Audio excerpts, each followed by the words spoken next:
This is Bill Ryan here from Project Camelot and Project Avalon, and it's 20th of February 2010, and it's my great privilege to be meeting again with Klaus Dona. And in this video presentation, it's going to be an interview of the difference, because I'm going to do very little talking indeed, maybe none at all. And Klaus is going to be doing an audio commentary on one of his extremely special, unusual, and fascinating slideshows about the artifacts and the various phenomena that he has been researching, discovering, investigating personally all over the world, relating to what I think you could legitimately call the hidden history of the human race. Would you say that that's a good summary, Klaus? That's a very good summary, yes. So I'm going to step back here, and what follows now, just kick back and enjoy this slide presentation, and Klaus is going to take you through his own journey. You can accompany him on his own journey through his own discoveries. And take it away, Klaus. What are we looking at here? I can see an array of pyramids. What's the significance? The significance is that you can find pyramids all over the world on each continent. And the question is, when and who did build those pyramids? Why many of those pyramids all over the world are looking very, very similar? Another question is, did there really exist a global civilization? And I think many of our researches are really telling us that once upon a long time a global civilization existed. But how many thousands of years ago, we don't know. Most of the audience of Project Camelot may know about the story of one stone pyramid building found in 1984, 25 meters under the sea level in Japan on the island of Yonaguni, which is the southeast Japanese island belonging to the Ryukyu island group. And there is still a struggling of some international archaeologists who are saying that these monuments were done by nature. But my friend Professor Masaaki Kimura did several years since then researches not only on this monument, but also he found several others close by. On the right side down you have a model, and one thing nature is definitely not doing on top of two platforms of this monument. There is one huge stone turtle and one huge stone bird like an eagle. Nature is doing many things, but not such a precise, perfect monument. And the question is, where are all the stones? If nature would have done it broken down, where are those stones? There are also streets, and there was also found a stone stadium like a Roman Colosseum with stone seat rows and stone stairs. Nature is great, is doing many, many great things, but not such perfect buildings. Here you have the huge stone turtle, and you can see also how small is a diver against this big monument. Here you have one street with stairs going up. Here again a very close-up picture just to recognize the size of this huge monument. Here you can see some world maps. On the top, on the right side, you can see the Piri Reis map, which was used already long time before Christopher Columbus came to America. And you can see how perfect this map was already in the beginning of the 16th century, showing part of Europe, of Spain, Portugal, part of Western Africa, and also part of South America. We do not know until now who was able to make such a perfect map already centuries ago. And on the rest of the Piri Reis map, which we do not show on this picture, you can also see the Antarctic without ice. In 1956, researchers found out that the Earth under the ice mass at the Antarctic is exactly like the Piri Reis map was showing. So this Piri Reis map should be at least older than 10 to 12,000 years. But the next question would be, who was able to make such a wonderful world map? On the left side, on top, you see Atlantis, done by Athanasius Walzemüller, and the map is the other way round. He did it the other way round, and you can see the continent between Europe, Africa, and also America. And you can see on the left side down different sides of a huge stone world map. This stone world map was found in 1984 while gold digging in Ecuador in an underground tunnel system with other 350 artifacts which do not really fit any known and existing South American pre-Columbian culture. On this stone map is a natural quartz line, a white one, and this is the front side of the world stone map, and you can see approximately in the Near East, close to Saudi Arabia, you can see an inlay as an eye.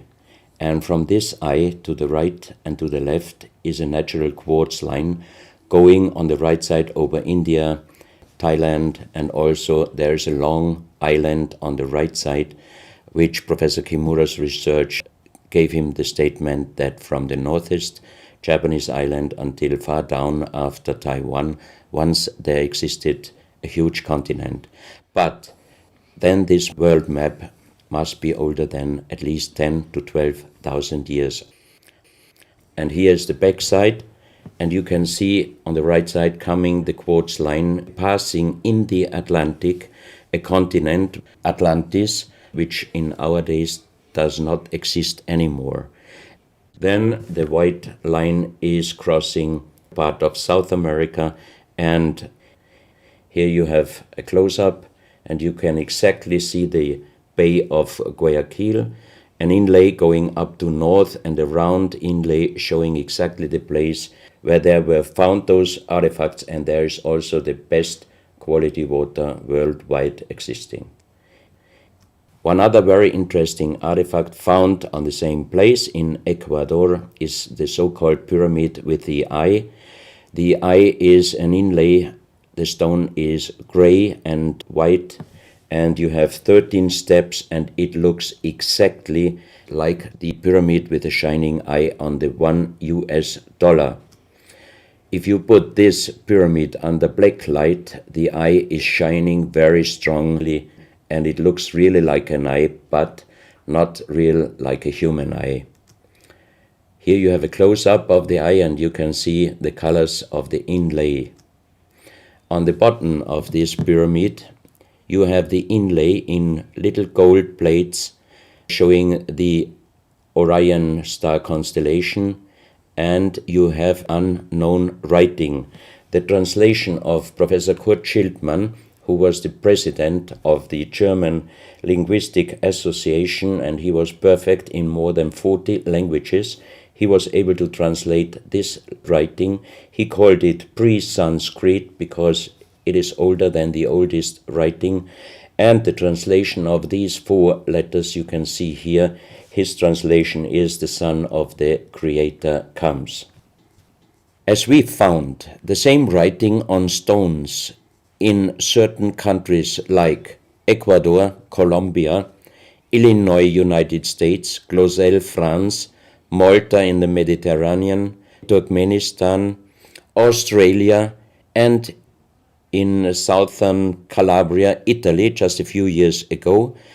Always there are stones and ceramics, terracotta with the same writing. That means this writing existed once worldwide, and that means there must have been a global civilization older than Sanskrit, older than 6,000 years. And Professor Schildmann also told me that this writing has a little similarity to the Indus writing and also to the Easter Island writing. And as he said, this is older than Sanskrit.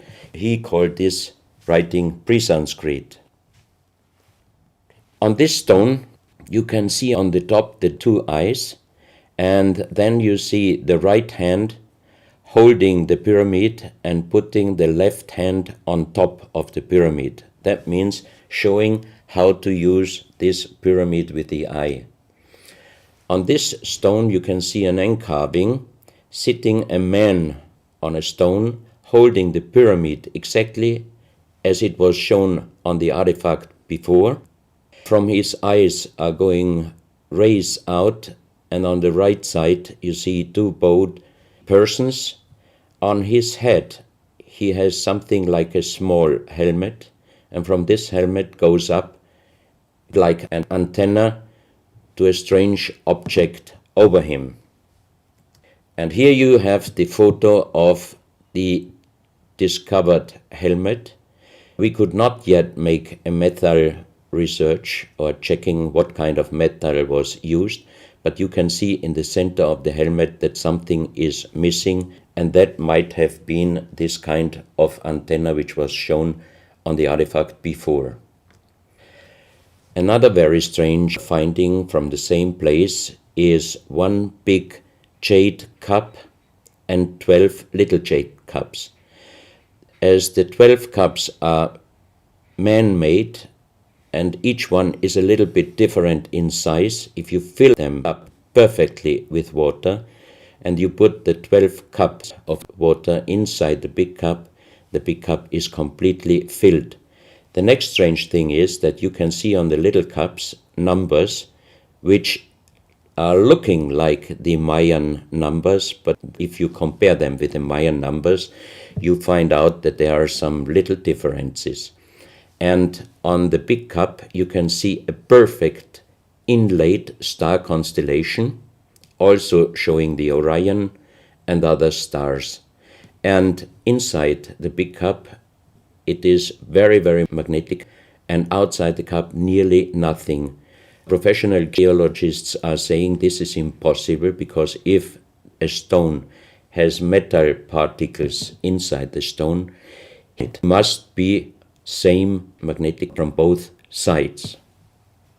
Here you have a close-up of the big cup and you can see a perfect inlay of star constellations, and they are shining very brightly if you put black light on it. Here you have some small cups that you can figure out more clearly the style of the numbers inlaid in a strange material also shining under black light. That's another piece, a jade plate with the same star constellation inlay like on the big cup, and two persons facing the sky, and on the next picture you can see that also the eyes of these two statues and the star constellation is shining very strongly under black light. This was once a hard-formed brown stone, changing the color in the center of the stone into black, which usually in nature does not happen. And you can see, if you look very close, you can see a face with closed eyes, with a mouth, the nose, a long beard and long hair. On the left side, the face and also the stone is broken. This is the reverse side of this stone. You can see a spiral and a triangle. The center of the triangle is very magnetic, also shining under black light. Here we have the backside of a cobra. The cobra never existed in South America, but this one was found at the same place. On this side of the cobra head you have 33 lines, inlines. So 33 is also a very mystical number since long time. And on the left side and right side you have 7 points inlaid, and maybe these are the chakras. Also this cobra head is shining brightly if you put black light on it. Another object here, you have a perfect worked dolphin head, and also this artifact is shining under black light. Here you have a kind of stone helmet. You can put this granite stone helmet on your shoulders, or you can lay your head inside it, and the inlay points which you see on this helmet, some experts told me that these points are exactly the acupuncture points on the human head. Here you can see how it might have been used, and a few months ago they found at the same place an unfinished stone helmet. So that means that also some of these artifacts were made directly in Ecuador, but many, many years ago. And also the inlay on this object are shining under black light very bright. This is a fantastic jade snake, and also the inlay points are shining under black light. Here we have one artifact which is very perfectly carved on the back side, so that means it might have been used to put this artifact on the front of your forehead. You can see the two eyes inlaid, and on the reverse side you have the so-called third eye. Maybe this artifact was used for some ceremonies or for meditation. Here we have a jade plate with an inlay of a spiral, also shining brightly under black light. Another one, you can see 7 rings inlaid in the jade plate and also shining under black light. Maybe this also could be a presentation of the 7 chakras. Here is one of the ceramics found there. It's a great masterpiece, and the question is, how can you make this artifact out of one piece of ceramic? Here we have another pyramidal stone found also in Ecuador. On top you see the pyramid with the eye, and you have down several spirals and symbols.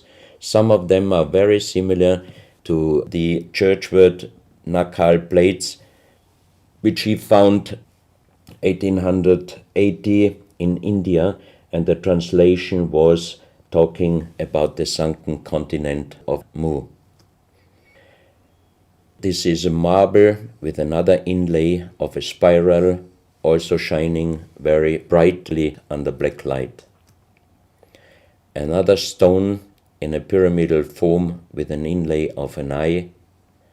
Here you can see again the pyramid with the eye, and on the bottom you see the Orion star constellation, the 3 Orion stars, which might focus us to the 3 pyramids in Egypt. Here you have a ceramic statue. You can see the style of sitting is not real pre-Columbian style. It looks like the lotus seat from Asia. On top of this statue you have a head with some points, and it looks quite similar to many of the Buddha presentations. He holds a snake in his mouth. The snake is a very, very mystical and very often presented object. So that means this statue is not from any existing or known pre-Columbian culture. Even the next one, you can see that how this statue is sitting, it looks more the direction of Asia. On top of his head, again a very strange head, and in the center you can see like the head of a frog. Also, the frog is a very mystical animal in old South American pre-Columbian culture, but also in Africa and also in Asia. Here another ceramic statue holding a kind of plate in his left hand, and it looks also not really pre-Columbian culture.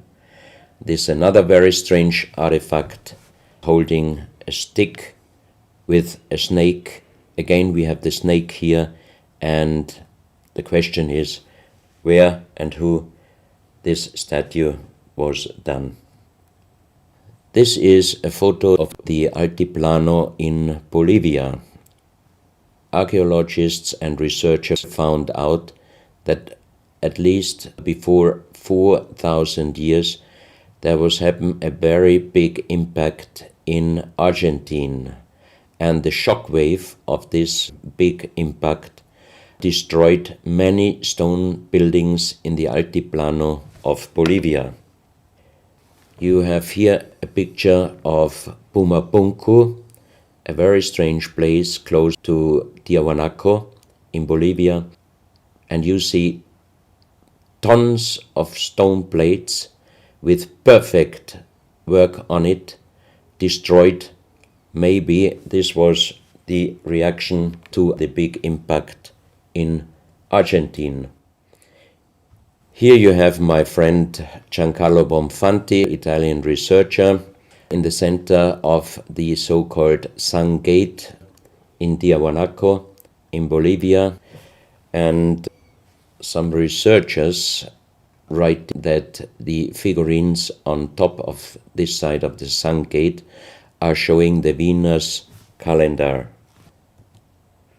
Here you have one of the big stone plates from Pumapunku, and you can see how perfect this stonework was done. And the question is, could you do such perfect work with simple tools? Close to this area, they found skeletons with a size of 2.6 meters. And the picture on the top shows you the skull of one of these skeletons, and it looks like it is deformed, but definitely these skulls are not deformed. They are natural style, like an egg. On this photo you see how strong the jaw of those skulls were. This is a front view, and the most interesting photo is this one, because you can see that the top of the skull does not have the three plates which we have as Homo sapiens, and that shows us that these skeletons are not Homo sapiens. What we might be able is doing a DNA check and an age dating on these skeletons, because we are very much wondering what kind of humans did exist long time ago and how long ago. On the next pictures I show you some artifacts found close by the real giants, and when I first time got this mask in my hands, I tried to look through the two eyes. At that time I didn't know that they were belonging to 2.6 meter skeletons, and I was just wondering, why did they make masks where you can only look out from one eye? But after knowing that those people were over 2.5 meters, I could imagine that their skull was of course bigger than our skull, and that's why these masks were for us oversized. That's another mask from Bolivia, another one with very wonderful encarving, many spirals and many symbols, which we also found in many other cultures. This is a very heavy stone figurine, and again here you can see on the top the head of a snake going down on his backside. This is the reverse side. You can see again the snake. So that means the snake must have been a very, very important animal in the past of our history. Here you can see a stone flute. The strange thing is that the vibration of the sound of these stone flutes is exactly the same as our brain waves. So that means maybe those flutes were used for meditation or for healing purposes. And each two holes are connected perfectly with each other.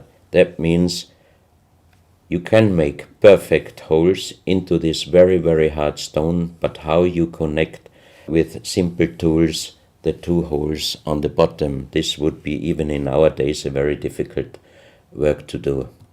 Because it's in the shape of a U and it curves around inside the stone. That's right. And with simple tools, you are definitely not able to do such a work. And even the holes are very precise. This is the form of a boat, and you have 3 flute pipes at the end. Here you can see how perfectly they were made. This is another flute, very small. You can use it only with very soft blowing, and the sound is like the sound of the dolphins. This is an artifact where we do not have any idea for what purpose it was used. Now we are in Colombia. On the next few photos, I show you very strange artifacts from Colombia in South America. The most famous industrial designer and architect in Colombia, Professor Jaime Gutierrez, is collecting strange artifacts from his country already since centuries. His most important piece is the so-called genetic disc. Here you can see a disc made out of lyddite, a very hard stone. It's nearly the same hardness as granite, but the structure of lyddite is like leaves, so it would be quite impossible to make the same disc in our days out of the same material. The diameter of this disc, we call it the genetic disc, is about 27 centimeters. And on this disc you have several things presented which usually you can only see with a microscope.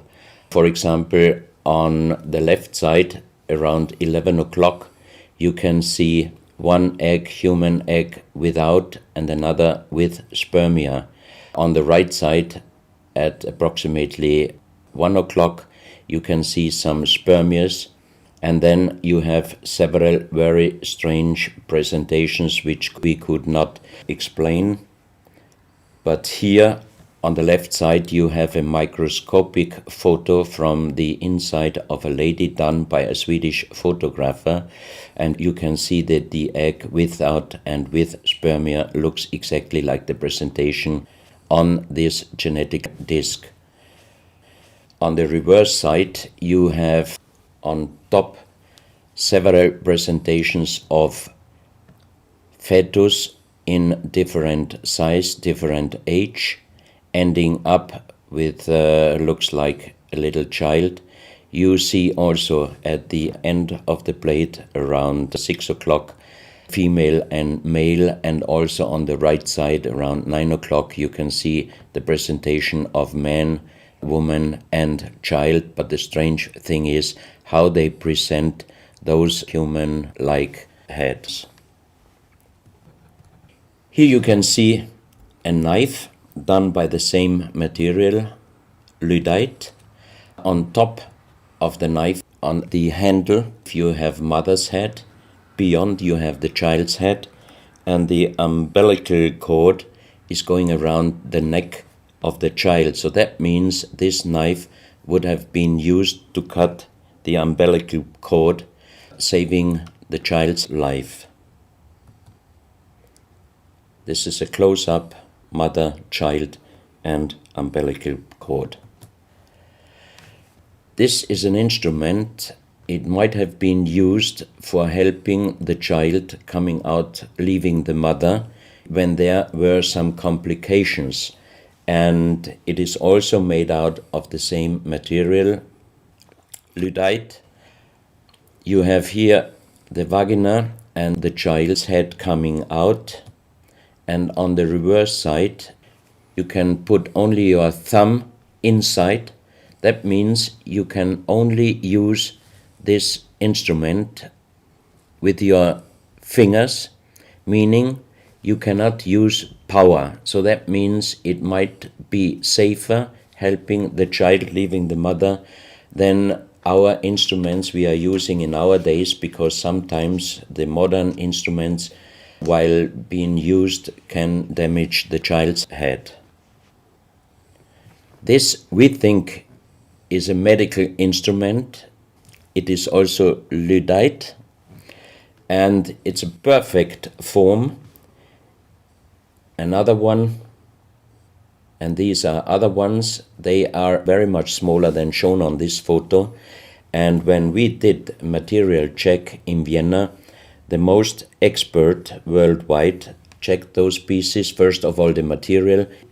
Each one is done with lyddite, and the form itself, he checked them, and finally he said, I cannot tell you how they were done, who did they make, but the only thing I can definitely tell you, from the same material in our days, we cannot make the same instruments.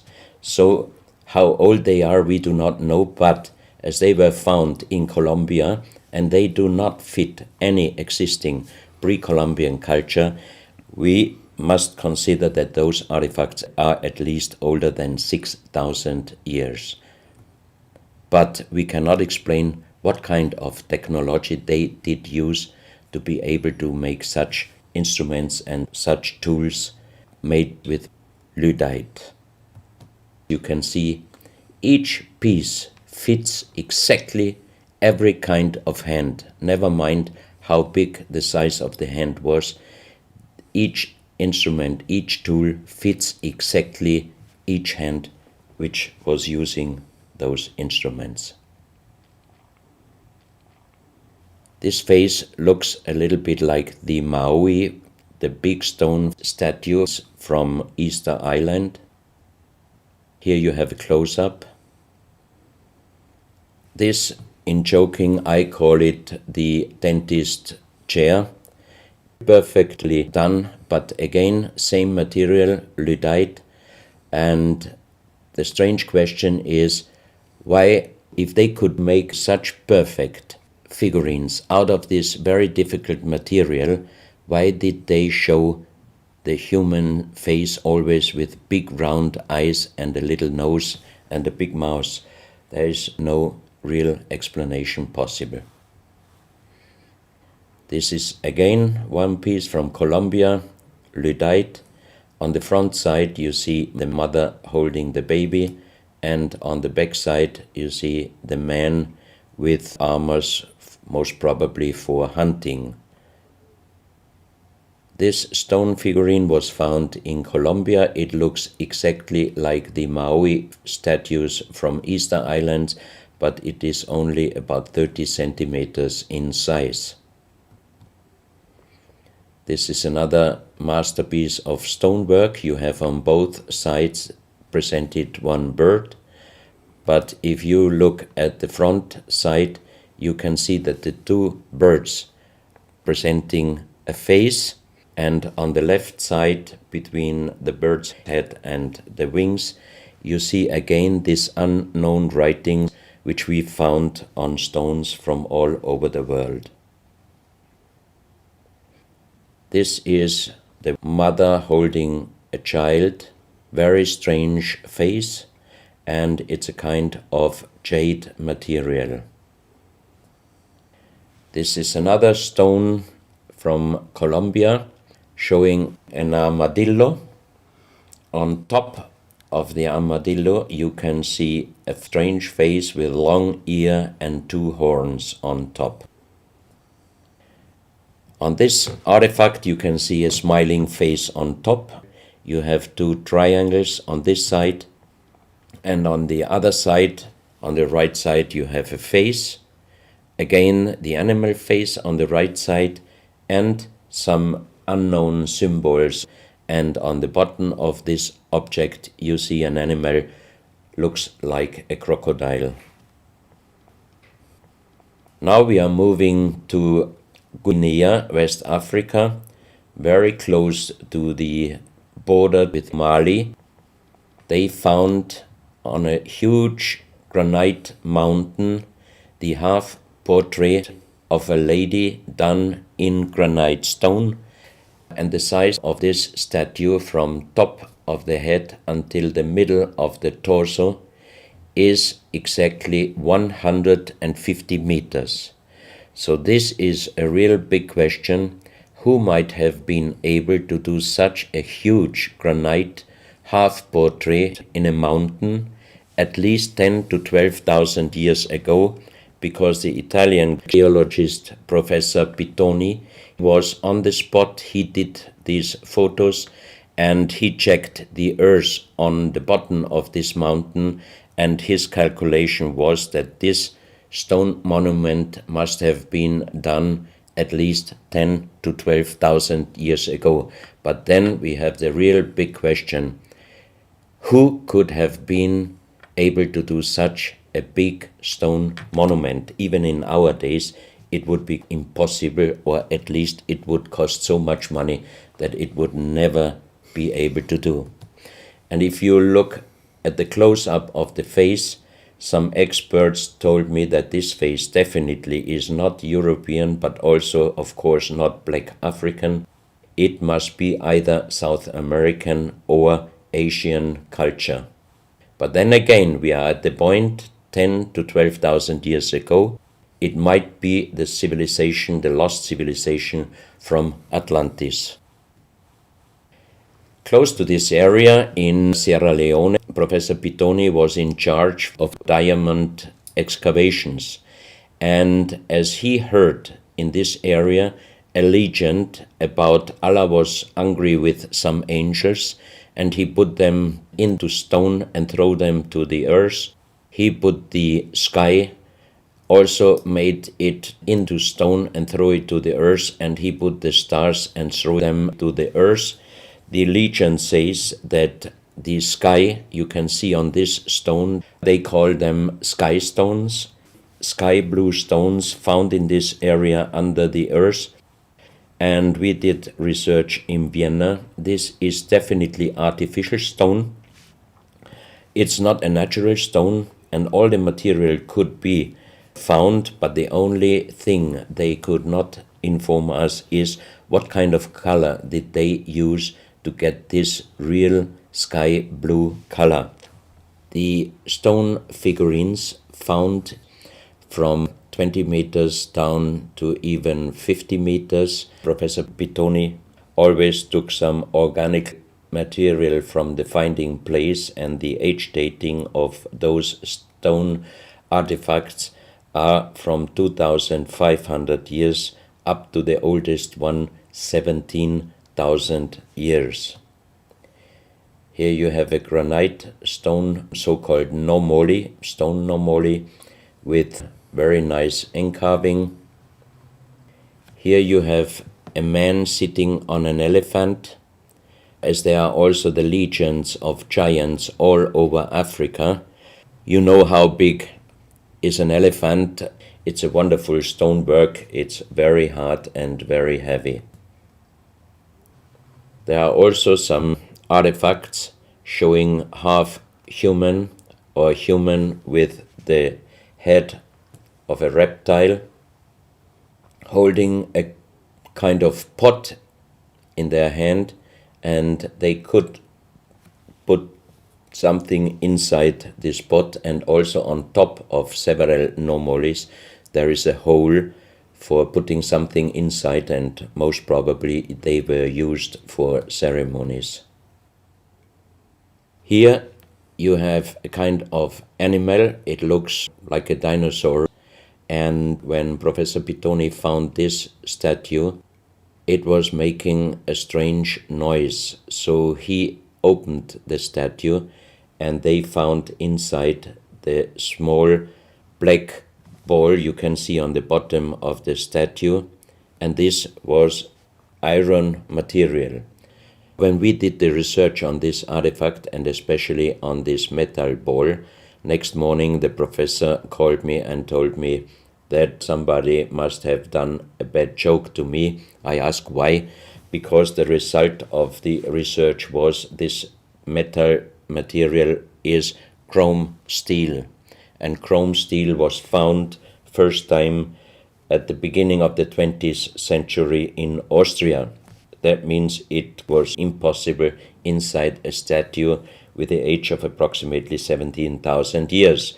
But when I called immediately Professor Pittoni, he was laughing and he said, I'm a geologist. If a statue is making a strange sound, I do not open it just right away, but I did several X-rays, and you can see here on the right picture one of the X-ray photos, and you see that inside the closed statue already the round ball, the chrome steel ball, was existing. On this X-ray photo you can see exactly, and also Professor Pittoni saw, that this statue in former days already was opened but perfectly closed again, and he called a specialist who opened it exactly concerning this photo, the small stone ball which was closing the hole inside, and you can see that the metal ball was already existing. Some of you might have watched several pictures, photos on the internet of giant skeletons found in desert, in India, in China and other places. Most of those photos were competition photos to present Photoshop. Perfectly done. I also was quite impressed when I received first time one of those photos, but these photos I'm showing you now, they are definitely not coming out from a Photoshop competition.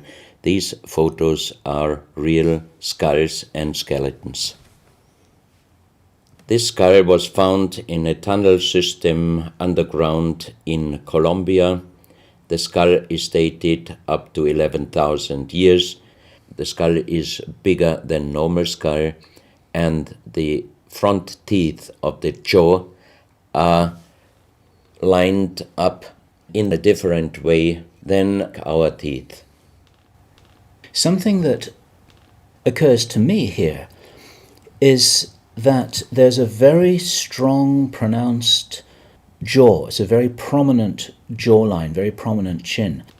And here you see a photograph that was shown to us by a Project Camelot insider. Now, this isn't a real photograph. This is a scene from the old Arnold Schwarzenegger movie Conan the Barbarian.